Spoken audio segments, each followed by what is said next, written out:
असं म्हणतात, अनेक कार्यकर्त्यांच्या देखील कित्येक पिढ्या राजकारण्यांच्या मागे पुढे करण्यात जातात. राजकारणातल्या एखाद्या संधीसाठी वर्षानुवर्षे साहेबांच्या मागे फिरावं लागतं. पण तमिळनाडूत एका पक्षप्रमुखाच्या गाडीवर ड्रायव्हरचं काम करणारा मुलगा चक्क विधानसभेत जाणार आहे.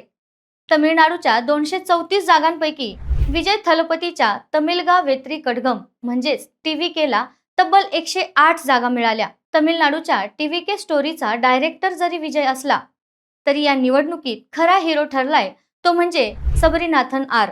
सबरीनाथन हे थलपती विजयचे स्वीय सहाय्यक आणि एकेकाळचे ड्रायव्हर राजेंद्रन यांचे चिरंजीव आहेत. विजयने आपल्या या जुन्या सहकार्याच्या मुलाला विरुगमपक्कम 22 या मतदारसंघातून निवडणुकीच्या मैदानात उतरवलं होतं. जेव्हा विजयने सबरीनाथन यांच्या नावाची घोषणा केली, तेव्हा तो क्षण एखाद्या चित्रपटाला शोभेल असाच होता. आपल्या मालकाने आपल्या मुलावर एवढा मोठा विश्वास दाखवून त्याला आमदारकीचं तिकीट दिलंय हे पाहून राजेंद्रन आणि सबरीनाथन या बाप लेकाच्या डोळ्यात पाणी आलं होतं.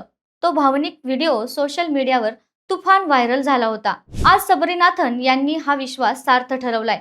26,000पेक्षा जास्त मताधिक्यानं ते जिंकलेत. त्यांनी डीएमकेच्या तगड्या उमेदवारालाही मागे टाकलंय. या विजयाचं डिकोडिंग करायचं झालं तर राजकारण हा फक्त घराणेशाही पुरतं मर्यादित राहिलेलं नाही.